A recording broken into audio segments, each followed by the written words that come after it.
Halo rekan-rekan alumni Prasmul, how are you today? Semoga semua selalu happy and healthy. Temu lagi dengan saya, Nia Damayanti, dari tim Alumni Network Universitas Prasetya Mulia di acara Cerita Alumni Prasmul.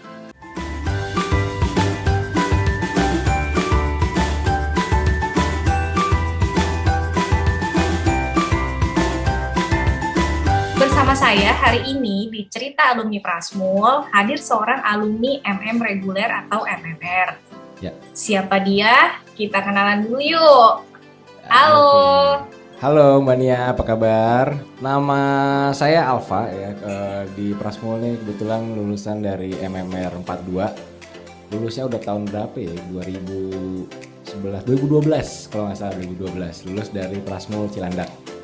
Jurusannya marketing, karena kayaknya kalau dulu di Prasmul itu ada Ibu Dwi ya, katanya kayaknya kalau saya mau masuk finance kayaknya mesti mikir 55 kali, jadi ya. Sekarang lagi sibuk apa nih Pak? Coba ceritain dong, sibukannya apa? Sekarang lagi sibuk apa? Sekarang lagi sibuk di dunia event sebenarnya namanya. Jadi memang pekerjaan saya kebetulan kita di dunia event management di dan activation. Let's get to business. Nah, Okay. Alfa, aku dengar kamu nih kan tadi kamu udah cerita ya, kamu punya event organizer ya. Ya. Nah, boleh cerita sedikit nggak? Sebenarnya nama bisnisnya apa sih? Nama IO-nya apa? Sebenarnya namanya sih kita sebenarnya ada Araya Group sebagai holding. Nah, di bawahnya Araya Group sebenarnya ada 2 PT. Yang pertama itu ada .62, yang kedua adalah Arte Kreatif. Nah, kenapa kita masuk ke dua? Sebenarnya Arte Kreatif dan .62 ini 2 jenis brand yang berbeda. Gitu. Jadi .62 ini lebih ke arah human resource, habis itu activation sama lebih ke arah talent mania. Jadi kebetulan saya ini bukan manajeri lah, tapi berusaha merangkul semua talent yang ada lah, dari SPG, Asher, ya kan, MC dan lain-lain. Itu dari sisi .62-nya. Tapi memang itu awalnya berdirinya kita. Jadi memang dunia event, karena banget dari marketing tadi, dunia event, dunia SPG itu mereka semua saling berhubungan lah, dan sampai sekarang itu masih menjadi kita bilangnya ada menjadi core bisnis yang saat ini masih sangat menjanjikan sebenarnya, walaupun dalam keadaan pandemik saat ini. Araya Group ini sebenarnya udah berapa lama sih, Pak? Udah running berapa lama, dari tahun berapa? Itu sebenarnya kita start itu dari 2016, jadi kita sekarang udah sekitar 5 tahunan lah. 2016 kita start, karena sebelumnya memang sebelum di Araya Group ini, sebelum kita bikin bisnis sendiri, dulu kita sempat saya sempat di perusahaan lah, gitu. Baru sekarang lah masuk ke dunia event management. Tuh, pas bikin ini tuh sebenarnya kamu bikin sendiri atau ada teman-teman yang lain yang joinan untuk bikin? Oke, awalnya sih sebenarnya kalau untuk bikinnya sih memang startnya bareng-bareng sama teman memang awalnya. Jadi cuma kita sebenarnya yang tadinya pernah di dunia event ini coba kerja bareng, tapi secara founder dan secara pendirinya kebetulan waktu itu pertama kali saya sendiri. Sampai akhirnya pindah ke 2017, Araya Group berdiri secara holding, kita baru berpartner bertiga sama rekan-rekan saya. Tapi awalnya kita berdiri itu baru sendiri itu sekitar 1 tahunan lah kita sendiri. Baru setelah 2017 datang temen yang punya expertise sama-sama di event, cuma lebih ke arah, jadi di event itu ada bedanya antara government event, habis itu ada yang corporate event, swasta dan lain-lain, itu semuanya terbagi-bagi sebenarnya Mbak. Jadi begitu masing-masing punya expertise, nah kita gabung akhirnya di Araya Group ini dari 2017. Tuh. Kalau kalian berarti ada spesifik expertise-nya nggak, apa emang general aja, in general? Oke, jadi kalau bertiga ini sebenarnya partner saya sebenarnya, kalau saya sebut nama ya, saya sendiri expertise-nya ada di dunia activation sama human resource.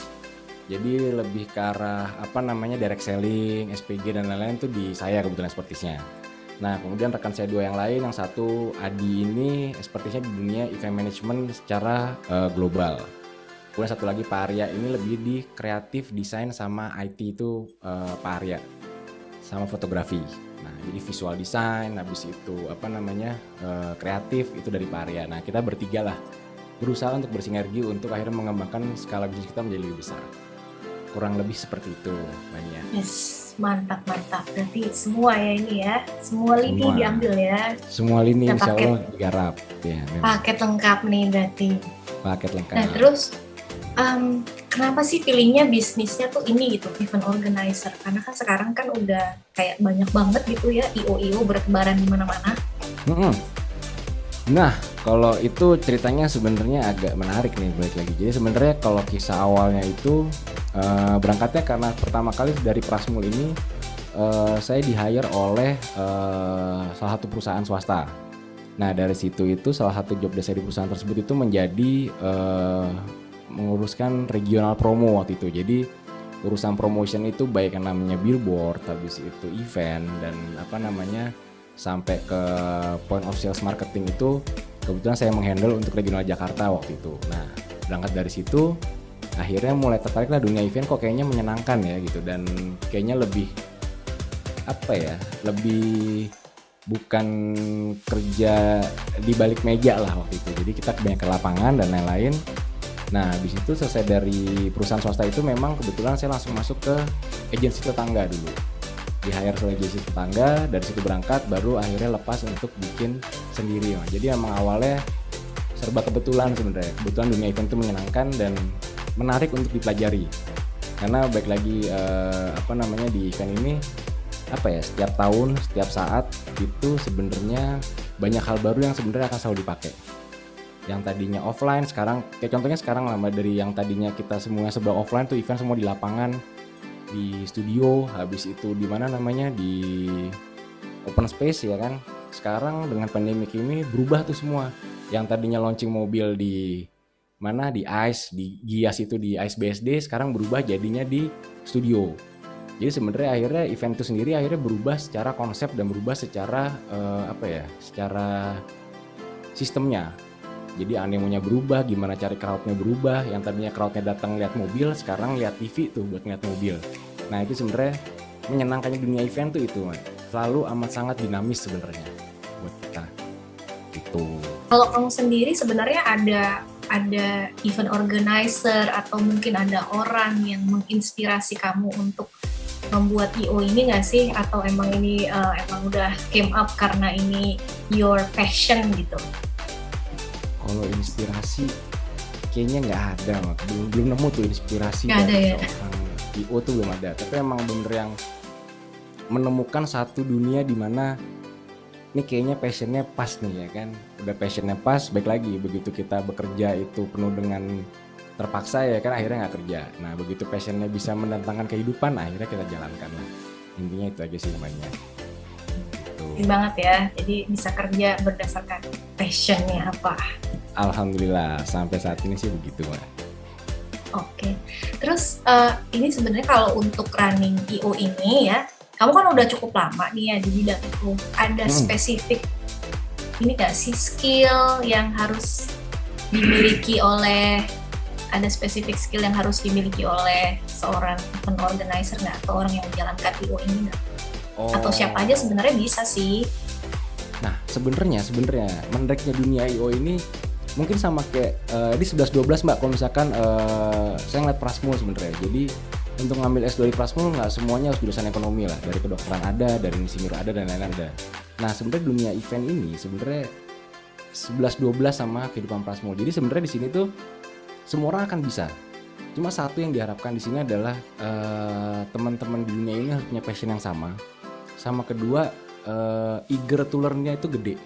Di saat mereka mau belajar, karena setiap hari balik lagi tadi, karena memang kehidupan event itu amat sangat dinamis. Begitu mereka itu mau belajar, ini akan menjadi satu kehidupan yang sebenarnya menyenangkan dan bisa menghidupi kita. Basicnya sebenarnya nggak perlu skill tertentu, tapi selama mereka mau belajar di spesifik tempatnya. Contoh misalkan ada yang namanya itu show director misalkan. Nah, selama mereka tekun di show director, apa yang harus dilakukan show director, ngapain show di ini, kerjanya apa, tekun di situ, mereka akan bisa oke di situ. Baik lagi ada di dunia production, ini semua di event nggak? Production yang biasa ngurus tahu-tahu booth ini berapa kali berapa, ya kan? Habis itu stage ini riggingnya berapa kali berapa, kita perlu berapa lighting, kita perlu berapa listriknya dan lain-lain, gensetnya perlu taruh di mana, sampai FOB itu dipakai di mana. Nah, begitu mereka mau belajar, kedepannya sebenarnya based on experience tadi itu akan berkembang luas banget sebenarnya. Basicnya cuma satu kok, mereka mau belajar, eager to learn gede, dan mereka punya passion yang sama. Karena kendalanya kita sebenarnya cuma satu, kerja kita bisa sehari itu 28 jam ya, seminggu itu 9 hari mbak rasanya. Itu doang sih. Itunya mereka kuat ya, aman. Oke. Kalau nggak kuat tipes ya? Kalau nggak kuat kuning mbak, 3 hari sebenarnya ini. Oh kuning? Itu kuning udah 3 hari ya. Gue nggak tahu besok ngapain nih mbaknya ya kan. Baik. Udah bukan tipes lagi ya, kuning. Tipes lewat mbak sini katanya. Kalau tipes tuh sini kayak flu, bersin sekali 2 kali, besok sembuh pokoknya harus. Itu aja ya kan. Luar biasa. Karena memang dunia event tuh gitu mbak. Jadi di kita ini karena kita bukan konvensional ya, berarti siang kita ketemu klien, malam kita adalah brainstorm dengan tim internal.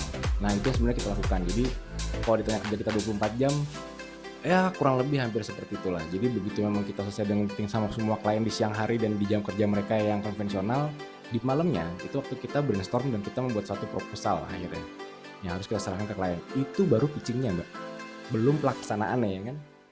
Pameran jadi hari Senin ya kan, hari Minggu malam tuh udah garuk-garuk kepala tuh bukain pintu masuk ya kan, produksi masuk, siapin semua barang-barang. Jadi semua orang tidur kita bangun, semua orang ini semi curhat ya? Sebenarnya nggak curhat, ini pengalaman lah ya kan.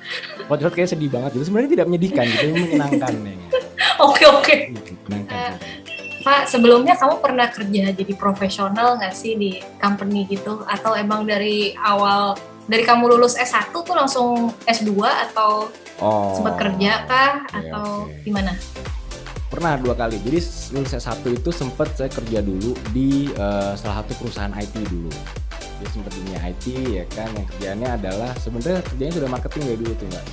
Jadi dulu berurusan dengan server dulu. Jadi di S1 selesai kerja di perusahaan IT, di marketingnya server. Jadi kita menawarkan server kepada para prinsipal dulu. Jadi kebanyakan klien kita provider. Itu saya kerja selama kurang lebih 2 tahun, baru pindah ke Plasmul. Akhirnya masuk ke Plasmul dulu di tahun 2010 itu. Baru setelah lulus dari Plasmul, nah itu sempat juga tuh dari 2012 lulus Plasmul itu sudah ditarik oleh salah satu perusahaan swasta. Di perusahaan tembakau itu swasta. Nah profesional itu sampai selama kurang lebih 4 tahun. Baru dari situ kita berangkat ke dunia agensi. Gitu. Jadi pernah dulu kerja profesional, pernah 4 tahun. Sekarang juga profesional sebenarnya, kita tidak bermain-main dengan perusahaan kita. Kalau belajar di Plasmul bermanfaat nggak buat selama ini kamu run bisnis IO kamu? Bermanfaat pasti mbak, banyak sebenarnya yang saya menyaksikan dulu di Plasmul ya. Dulu di Plasmul juga saya pernah dekat dengan salah satu almarhum profesor dulu di 2 bidang di dunia marketing dan finance dulu, almarhum Profesor Ignaz Sidik. Saya banyak belajar dari beliau juga. Jadi dulu memang Plasmul itu selain memang kuliahnya, kita tuh banyak bisa discuss dengan FM dulu, faculty member. Sebenarnya itu salah satu hal yang membuat kita itu bisa berlatih dengan real praktisi waktu itu. Jadi apa yang kita lakukan ya kan di Plasmul itu semua itu berhubungan dengan kejadian nyata saat itu. Jadi mungkin kalau saya kuliah Plasmul 2012, study case-nya mungkin sama sekarang mungkin udah beda. Nah itu sebenarnya menyenangkan dari Plasmul. Dan semua yang kita pelajari waktu itu, kalau misalkan memang, tapi baik lagi mbak, kita mesti punya passion yang sama begitu masuk Plasmul. Karena di Plasmul ini juga sebenarnya kan karena ini adalah sebuah satu universitas ini, kalau passionnya kurang sebenarnya akan amat sangat sayang ke depannya gitu. Jadi sebenarnya kenapa waktu itu saya juga masuk ke Plasmul, karena marketing salah satu passion saya, dan memang belajar di situ banyak membantu saya untuk dalam kehidupan profesional selama 4 tahun sebelumnya. Sampai akhirnya saat ini berhadapan dengan orang, habis itu berhadapan dengan bagaimana menghandle sebuah bisnis itu sebenarnya basic saya sebenarnya semua di Plasmul. Karena kebetulan S1 saya dulu tuh teknik elektro dulu, ya kan. Jadi dulu biasa benerin lampu, ya kan, TV tabung mati gimana nyalainnya. Nah itu dulu kerjaan saya dulu tuh, ya kan. Habis jadi gue bisa ini dong ya, numpang benerin ya kalau ada bisa memang. Dulu emang pertama memang pengen kita bikin ya kan sebuah perusahaan elektro dulu adalah PT bongkar ogah pasang gitu ya, bongkarnya cepet ya nggak, masangnya sulit gitu, ya kan, tapi nggak jadi tuh perusahaan tuh. Tapi emang dulu tuh dari elektro begitu pindah ke Prasmo tuh emang mindsetnya sangat berbeda lah sebenarnya. Prasmo itu bisa ngebuat kita mengubah mindset kita terhadap dunia kerja secara profesional, itu sih intinya. Gila, ini biar mahal sama Prasmo. Dalam banget ya, banget ya Prasmo. Ada nggak sih ilmu yang dulu dipelajari di Prasmo terus masih diterapin sampai saat ini di IO kamu? Kalau ilmu masih Mbak. Jadi kayak ilmu marketing itu namanya marketing mix segala macam sampai detik ini pun masih kita pakai. Itu. Nah, cuma yang sebenarnya saat ini lucunya adalah sebenarnya di Prasmo tidak ada penjurusan HR. Sekarang masih belum ada ya Mbak ya, masih marketing dan finance kan? Iya, masih. Nah, ternyata ya saat ini karena kita mengelola sebuah perusahaan dan kebetulan saya adalah direktur yang saat ini menghandle marketing dan HR. Nah, pelajaran HR ini sebenarnya banyak kepake, bahkan saya banyak sekali ngasih training kepada tim sama di luar tim kita itu mengenai HR. Teorinya Maslow lah masih kita pakai, habis itu beberapa teori lain. Akhirnya baik lagi, jadi ilmu yang tadinya saya bahkan nggak kepikir tuh memakai ilmu HR itu, ternyata sekarang amat sangat kepake. Bagaimana manage tim, manage apa ya istilahnya, seluruh orang yang ada di sekitar kita ini jadi sebuah tim yang amat sangat solid itu kepake banget sebenarnya. Nah, itu salah satu teori-teori yang di HR yang nggak kebayang akan kita pakai, ternyata sempet akhirnya sebelum 2 tahun belakangan ini sempet buka-buka lagi tuh buku tuh HR, karena itu sangat berpengaruh banget sih Mbak sebenarnya pada akhirnya buat saya pribadi lah ya, HR dan marketing itu gitu. Nah gitu, jadi kalau saya tanya apakah kepake sampai detik ini, iya banget, pakai banget, 5 banget ya bahkan, cukup lah ya 5 ya, sampai banyak ya. Waktu pas awal buka bisnis, perasaan kamu gimana Pak? Deg-degan kah atau pasrahkan saja? Wah. Ada rumput yang bergoyang? Ini dia nih. Dulu sebenarnya ada salah satu FM juga yang mengatakan bahwa bisnis yang paling baik adalah bisnis yang dijalankan. Jadi sebenarnya memang boleh dibilang sebenarnya bisnis ini atau enggak saat ini adalah pertaruhan hidup. Jadi akhirnya apa yang saya kasih ke mereka, ke tim kita itu knowledge-nya adalah sama semangatnya itu adalah gini. Mereka harus menjadikan Araya Group ini bukan sebagai kantor. Ini bukan kerja. Ini adalah penghidupan kita. Jadi kita ke kantor ini bukan untuk bekerja, tapi kita ke kantor ini untuk hidup. Jadi sebenarnya memang apa yang kita lakukan begitu saya pertama kali buka Araya itu adalah memutarbalikkan semua ideologi di mana bahwa emang kita udah nggak kerja lagi lah. Saat ini kita ngebangun bisnis ini untuk membangun hidup. Intinya begitu nanya, Pak, lu kerja di mana? Gue nggak kerja, gue punya penghidupan di Araya ini. Nah itu yang semangat yang selalu kita kasih ke semua tim. Jadi mereka semua akan kebangun di semangat yang sama sih Mbak. Gitu. Karena untuk pertama kali kita terjun di bisnis ini kan dibilang mudah tidak sebenarnya. Lawannya banyak, bukan main. Tapi begitu memang kita menyatakan bahwa ini adalah hidup kita, baik lagi kita akan punya satu semangat di mana kita tidak ingin bahwa hidup kita berhenti. Kita tidak ingin bahwa hidup kita semakin lama semakin ke bawah. Nah, dengan moto itu, dengan semangat itu yang menjadikan sebenarnya saya dari awal sampai akhirnya tim yang kita bangun saat ini selalu berusaha untuk hidup lebih baik.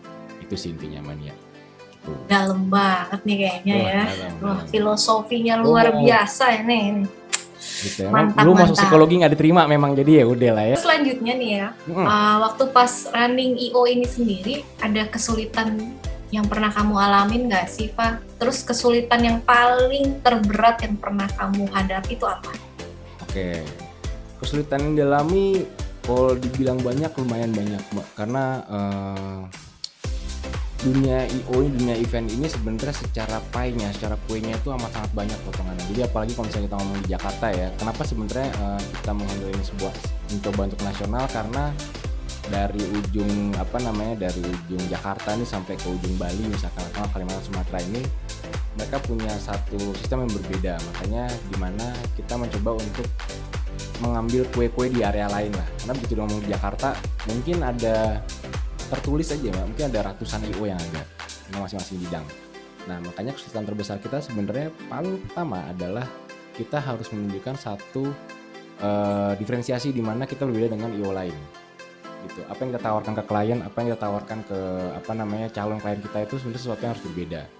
Itu kesulitan pertama tuh, karena saingannya banyak, kayak mau masuk Prasmul deh, ya nggak? Satu angkatan cuma 35 orang yang daftar 2.000 gitu. Nah itu rasanya mirip tuh, kayak gitu tuh kalau pitching tuh. Ini curhat juga ya? Ini curhat juga nih. Ini pengalaman lagi, pengalaman lagi. Iya, pengalaman nih, ya nggak? Ya kan, sama tuh Mbak. Jadi urutannya kalau kita tuh kalau dunia IO ya, bikin proposal kirim pitching, selesai pitching masalah konsep, pitching lagi masalah budget, ya kan. Habis itu budget selesai, ngomong ke user, baru dapat tuh MOU-nya, baru kita akan berjalan. Prasmul juga gitu tuh teman-teman yang mungkin mau masuk Prasmul ya. Kita sudah ikut TPA ya kan, TPA selesai, ya kan, psikotes belum selesai tuh. Habis itu ada interview lagi ya, interview ya dan tidak. 3 kali tuh Mbak tuh untuk masuk. Iya. Itu baru namanya saringan gitu namanya. Kalah saringan itu. Dia nggak padet. Tapi nggak nyesel lah, masuk nggak nyesel. Banyak hikmahnya sebenarnya itu doang. Walaupun ya kan kuliahnya 7 hari dalam seminggu gitu. Ya nggak. Ini bukan curhat ya. Ini pengalaman lagi. Ya nggak. Iya. 7 hari dalam seminggu, benar-benar. 7 hari dalam seminggu, betul. Iya, gue juga kok sama. 7 hari dalam seminggu. Benar. Padahal gue kelas malam loh ya, part time. Gila. Ini apalagi reguler sampai kelas malam selesai, reguler masih di kampus nih, reguler nih. Masih begini aja nih ya kan, gazebo dulu ya, ngapain nih, ngumpul sama dosen dia ya kan. Makanya dulu akhirnya di kampus kita juga bikin satu acara tuh akhirnya. Jadi karena di Management Society, dulu kita gabung sama MS tuh, Management Society. Waktu itu berhubung saya megang CAS waktu itu, Creative Art and Sport. Akhirnya dulu kita bikin namanya Magma Fusion. Kita bikin Magister Management Futsal Competition dulu, Mbak. Sempet tuh kita ngundang UGM, MMUGM, MMITB itu untuk kompetisi futsal di BSD. Waktu itu baru buka tuh BSD, belum ada mahasiswanya, tapi lapangan futsalnya udah ada. Jadi kita bikin kompetisi di situ. Terus habis itu karena bosen nih, setiap malam kita udah pasti di kampus, kita bikin lagi namanya Acoustic Night dulu di kampus. Jadi kita ngajak bapak-bapak ibu dosen gitu yang lagi iseng-iseng lewat, ikutan nyanyi. Terus setiap Jumat malam tuh, kalau pernah ngalamin tuh Mbak, kita bikin kayak gitu. Biar semua. Itu tahun berapa sih, Pak? 2010 sampai 2012 sana. 2 tahun tuh. Ya, 1,5 tahun sih harusnya. Kok 2 tahun ya? Itu 2010 deh. Yang 42 tuh. Lupa tahunnya Mbak, kayaknya udah tua banget gitu ya gue sial. Tapi emang dulu kayak gitu Mbak. Karena kita berusaha membuat kampus itu rumah yang nyaman gitu. Ya nggak, berhubung satu hal ya kan, kayak belum ada kegiatan yang belum pernah saya lakukan di rumah tidak dilakukan di kampus tuh. Mandi di kampus pernah, nginep di kampus pernah, apa lagi ya kan, main gitar sampai hari di kampus ya kan. Itu di kampus semuanya deh, makan di kampus, tidur di kampus ya, beda di kampus. Nah tapi memang itu sebenarnya satu pengalaman yang memang mungkin ya saat ini kalau misalkan saya bisa tahu dari teman-teman yang tidak dimiliki oleh kampus lain sebenarnya. Makanya sebenarnya hasil yang didapatkan dari situ pun sebenarnya juga amat sangat luar biasa. Oke, nomor rekening lagi nih kayak ini dapat nih. Kok nggak diusir sama satpam sih Pak? Bisa nginep di kampus nggak diusir sama satpam? Enggak, dulu satpam kita kenal Mbak dulu Mbak. Jadi lu bawa mobil itu ya. CS-nya. Satu kon parkir ya, namanya Alfa dulu. Alfa. Rencana ke depan untuk Araya Group ini mau dibuat seperti apa, Pak? Oke. Basicnya sebenarnya buat kita, aim kita cuma satu sebenarnya. Kita akan menjadi the most respectable agency di Indonesia. Itu adalah aim pertama kita sebenarnya. Jadi agensi amat sangat banyak. Bahkan kita sebenarnya kalau dibilang IO, mungkin kita bukan IO, Mbak. Tapi kita di atas IO. Jadi IO adalah salah satu part dari pekerjaan kita. Tapi kita bukan IO-nya. Gitu. Tapi kita bisa mengerjakan pekerjaan IO. Jadi kita sebenarnya lebih ke arah event manajemennya iya, cuma karena baik lagi di saat ini orang-orang hanya IO-nya sebagai, kadang-kadang kita IO tuh hanya sebagai kita bilangnya itu eksekutor biasanya. Nah apa yang kita build sebagai agensi ini adalah kita adalah partner sebuah klien, kita adalah partner seorang klien, kita adalah partner sebuah brand, sebuah perusahaan, di mana sebenarnya di saat mereka memakai jasa kita, kita akan men-challenge mereka. Pak, gue mau bikin event ABCDE. Nah mungkin kita akan men-challenge mereka Mbak sebenarnya. Apakah event itu akan oke untuk mereka atau tidak? Dengan event itu sebenarnya kita bisa menambahkan let's say lah income mereka berapa persen dari tahun sebelumnya, atau enggak dalam waktu 3 tahun setelah ada eventnya apa impactnya untuk mereka. Jadi sebenarnya kita lebih, selain kita eksekutornya, kita sebagai konsultan mereka. Nah itu harapannya. Makanya jadinya kalau ditanya mau dibawa kemana, at least kita akan menjadi the most respectable agency di Indonesia. Itu sih sebenarnya yang paling mulianya gitu, Pak. Mantep ya. Emang nih kalau ngobrol sama Alfa nih super filosofis ya tugasannya ya. Filosofis, betul ya. Ada tips-tips nggak sih untuk teman-teman alumni nih yang nonton, kira-kira kalau misalkan mereka lagi butuh agency ataupun lagi butuh IO gitu ya, pilihnya tuh yang kayak apa sih kriterianya supaya nggak kena jebakan Batman gitu? Sebenarnya tips paling mudah untuk teman-teman alumni nih ya, di saat memang membutuhkan IO atau membutuhkan agency ya, itu menghubungi nomor Alfa 0811101093 ya kan. Udah nggak perlu jualan ya. Itu fix tuh. Mungkin tertera di bawah ini ada tuh tulisannya tuh ya. Oke, nah sekarang tadi yang serius udah. Oke. Kita seru-seruan dikit ya Pak ya. Oke, seru-seruan dikit nih. Waduh. Ada trivia question nih buat kamu. Jawabnya harus cepet. Oke. Waktunya cuma 60 detik. 3, 2, 1, go. Apa makanan favorit bapak istrinya Alfa? Ya, duren sama kambing. Apa yang paling dibenci anak Prasmul? Banyakan petugas. Berapa jumlah uang paling sedikit di kantong yang pernah dimilikin? Rp2.000 di kantong pernah. Siapa nama pemain sinetron Indonesia paling ganteng? Ari Wibowo. Kenapa gitaris bawa gitar saat pertunjukan? Kalau gitaris bawa drum, Mbak, nggak berangkat-berangkat kita, berat drumnya soalnya. Apa judul film favoritmu? Band of Brothers. Jajanan apa yang paling sering dibeli di kantin waktu kuliah? Waduh, mie ayam doang tuh biasanya tuh di kantin waktu kuliah. Apa warna favorit Nobita? Kuning. Apa kepanjangan dari NPV? Net present value. Gila. Ini marketing paham nih. Oke. Apa hal yang paling gak bisa dilupain? Naik kereta sendirian SMP bawa duit 150.000 ke Surabaya. Pilih disuruh joget India atau nari daerah? Bah, nari daerah deh, nggak apa-apa deh. Siapa FM Prasmul yang paling asik? Yang paling asik Mas Ciko dulu. Apa yang paling gak bisa dilupain dari Prasmul? Tugasnya yang Mas Atbaya itu sebenarnya sampai sekarang nggak bisa dilupa. Siapa orang paling lucu sedunia? Robbie Williams penyanyi ya, Robin. Salah kan, itu penyanyi itu Robbie Williams tuh, Robin. Itu lucu tuh. Lengkapi kalimat berikut. Pagi, titik-titik, sumur, titik-titik, ladang. Pagi pergi ke sumur, mandi di ladang. Nah, sekarang it's challenge time ya. Challenge time. Ya, challenge time. Ini dia nih. Nih. Ya. Alfa kan suka musik nih, denger. Terus salah denger gue. Ya udah. Jadi yang gue denger itu hanya isu. Isu tuh. Itu banyak gosip banget itu. Itu kejebak sebenarnya saya itu ya, kejebak tuh ya. Dunia Prama menjebak kadang-kadang tuh. I challenge Alfa buat nyanyi sambil main gitar ya, Pak ya. Boleh. Nyanyi sambil main gitar nih. Ini plus joget bisa nggak? Plus joget. Nah, itu dia tuh susah tuh. Ya berarti ya nih ya. Nyanyi sambil main gitar ya. Nyanyi sambil main gitar, boleh. Oke, rencananya mau nyanyi apa, Pak? Lagunya ME sebenarnya, Inikah Cinta. Tapi kan kalau di TV itu kan Inikah Cinta amat sangat energik sekali gitu lah. Kita coba, biasa gue orangnya kalau misalkan orang tuh sukanya energik ya, gue bikin slow. Lagu slow gue bikin kenceng. Itu biasanya gue gitu sebenarnya.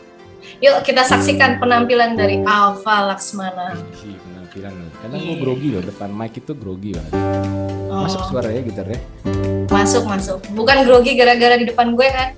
Itu dia mania. Au. Ini kalau misalkan kelihatan dari sana gemeter nih tangan nih. Ya. Kelihatan aja ya sebenarnya. Oke.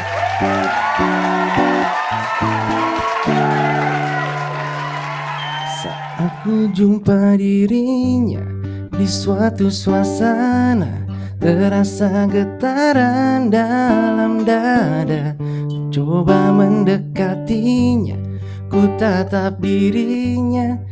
Oh dia sungguh mempesona. Ingin aku menyapanya, menyapa dirinya, bercanda tawa dengan dirinya. Namun apa yang ku rasa, aku tak kuasa. Aku tak tahu harus berkata apa. Namanya cinta, oh inikah cinta? Cinta pada jumpa pertama. Inikah rasanya cinta? Oh inikah cinta? Terasa bahagia saat jumpa dengan dirinya. Pada berikutnya suasana berbeda, getaran itu masih ada. Aku dekati dirinya, ku tatap wajahnya. Oh dia sungguh mempesona. Ingin aku menyapanya, menyapa dirinya, bercanda tawa dengan dirinya. Namun apa yang ku rasa, aku tak kuasa. Aku tak tahu harus berkata apa. Inikah namanya cinta? Oh inikah cinta? Cinta pada jumpa pertama. Inikah rasanya cinta? Oh inikah cinta? Terasa bahagia saat jumpa dengan dirinya. Oke, gitu aja ya. Terima kasih. Para 5.000 penonton yang ada. Thank you banyak Mbak Nia sudah diundang loh di acara ini. Alfa, thank you banget ya udah mau ceritain kisah perjalanan bisnisnya. Semoga bisa menginspirasi rekan-rekan alumni lain yang punya rencana untuk membangun bisnis. Terima kasih juga untuk rekan-rekan alumni yang sudah mau menonton acara ini sampai selesai. Kalau ada yang mau cerita, boleh banget loh. Bisa DM langsung ke IG @alumniprasmul. Jangan lupa di-follow ya. Dan subscribe YouTube channel dan juga Spotify Ika Prama. Stay tune di acara cerita alumni Prasmul berikutnya. See ya! Ya boleh. Nyanyi lagu apa nih? Nyanyi lagu apa ya? Kita enaknya lagu apa nih? Prasmul enak nih. Yesterday kali ya.